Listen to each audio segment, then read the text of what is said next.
गुजरात की विशेष पगड़ी और ये काठियावाड़ी पगड़ी केस से मेरा स्वागत किया। खेस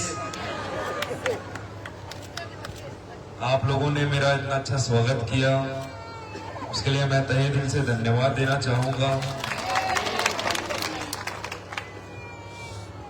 और जैसा कि आपने कहा कि मैं अपना घर छोड़कर आया हूं, अपना परिवार छोड़कर आया हूं 45 दिनों के लिए, मैं इसमें बताना चाहूंगा मैं अपने परिवार के बीच आया हूं, अपने घर में नहीं आया हूं। मैं दूर कहाँ हूं? आप लोग ही मेरा परिवार है, आप लोग ही मेरा घर है। मैं कहां से अपने घर से परिवार से दूर आया हूं?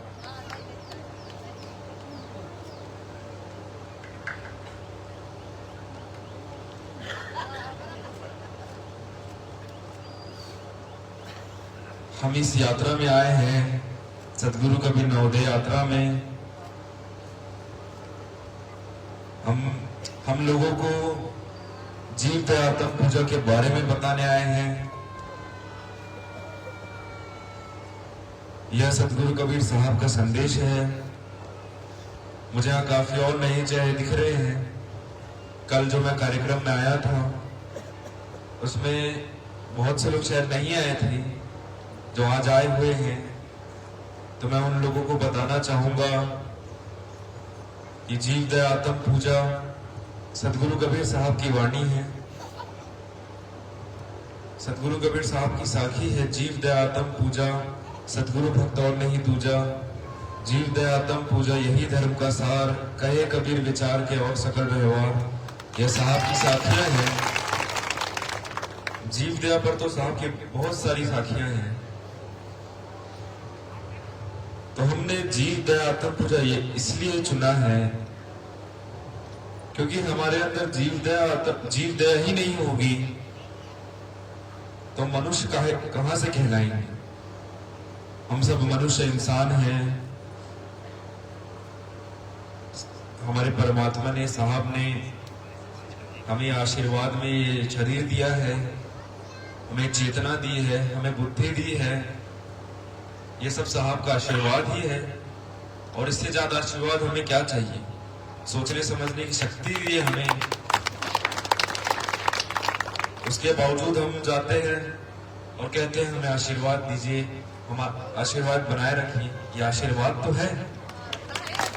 हम अभी सांस ले रहे हैं, हम चल रहे हैं, फिर रहे हैं, ये आशीर्वाद तो बनाए रखे हैं। और कितना आशीर्वाद चाहिए? यही आशीर्वाद चाहिए। हम भगवान से मांगते हैं कुछ, क्यों मांगते हैं? हमारे साहब ने हमें ये दिया है शरीर, हमारे साहब ने हमें सोच समझ कर ही बनाया है, तो हम उनके सामने क्यों समझदारी दिखाते हैं कि हमें और दीजिए। इतना तो दिया है, इतना काफी है, इतना पर्याप्त है हमारे लिए। लेकिन हम इंसान हैं, थोड़े में संतुष्ट थोड़े रहते हैं। अगर इतने में अब हम संतुष्ट नहीं रहेंगे तो ये भी छीन लेंगे तो हम क्या कर लेंगे, पता नहीं हमें और क्या बना दिया। तो हम इंसान बने हैं, हमारा सौभाग्य है, पता नहीं हमारे कब के कर्म हैं, ये हमें इंसान बनने का मौका मिला है। लेकिन ये शरीर तो इंसान का है, लेकिन कईयों की बुद्धि होती है जानवरों जैसी।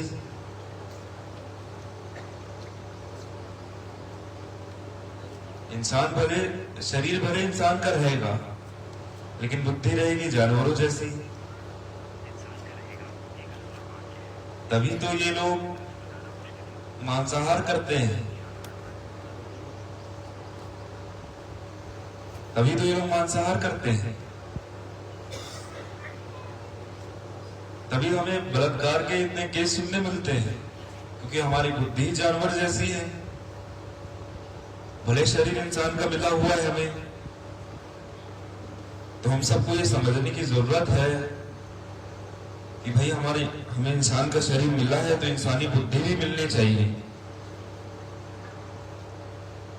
लेकिन हमारे माहौल के वजह से बहुत फर्क पड़ता है।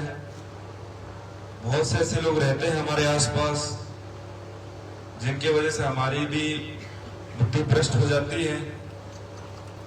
तो हम सबको अपना माहौल बदलने की जरूरत है, हम सबको जागने की जरूरत है। और जीवदातम पूजा का हम पालन कर लेंगे तो इतना हमारे लिए बहुत है, हम जाग सकते हैं इससे। हमें जीवों पर दया करनी है और आत्म पूजा करनी है। आत्म पूजा मतलब जो हमारे अंदर परमात्मा बैठे हैं उन्हें पूजना है, उन्हें पहचानना है। जीव दया तो आप समझते ही हैं, मुझे समझाने की जरूरत नहीं है, आप सब समझते हैं जीव दया। जीवों में तो ये पेड़ आते हैं, पौधे आते हैं, पशु पक्षी आते हैं, हम आते हैं, हम सब आ जाते हैं। तो मैं बस इतना ही कहूंगा, आप लोग रोज कुछ ना कुछ दान करिए, रोज किसी ना किसी की सेवा करिए, इतना हमारे लिए बहुत है। हम कुछ भी दान कर सकते हैं, सिर्फ पैसों का दान नहीं होता है, अन्न का दान भी होता है। अपना समय किसी को दे दिया, समय का दान हो गया। किसी को जरूरत है हमारी, अपना समय दे दो भाई थोड़ा, क्या पता उसकी तरक्की हो जाए हमारे वजह से।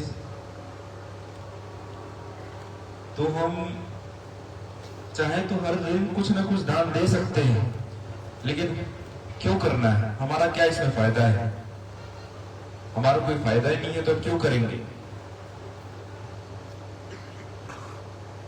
हम जो भी करते हैं अपना फायदा देख के ही करते हैं। बिना फायदे के हम कुछ चीज करते नहीं है। सेवा तो बहुत दूर की बात है। हम जो करते हैं कुछ ना कुछ फायदा देखकर ही करते हैं। तो हमें ये सोच बदलनी होगी। हमको दूसरों का भी फायदा देखना है ना, दूसरों का भी फायदा देखना है, दूसरों के लिए भी अच्छा करना है।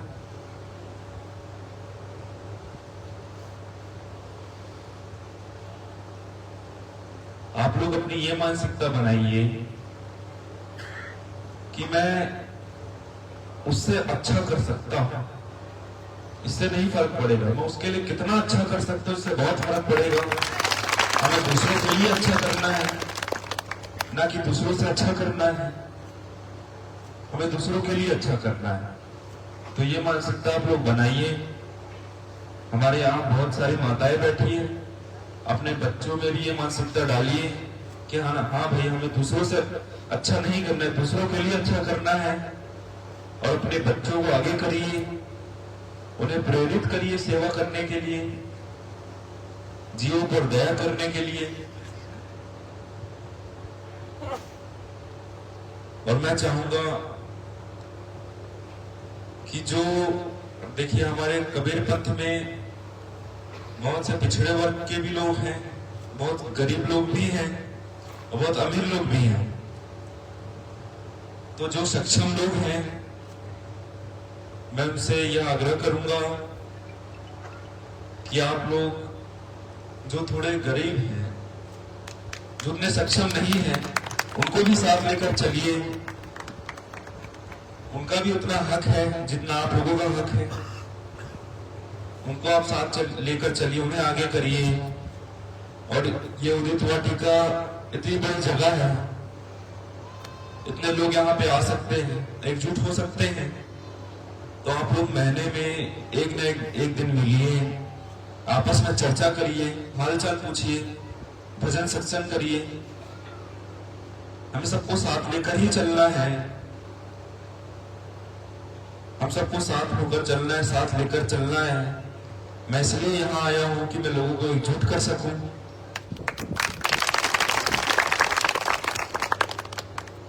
मैंने जैसा कहा कि आप सब मेरा परिवार है, परिवार अलग थोड़ी होता है।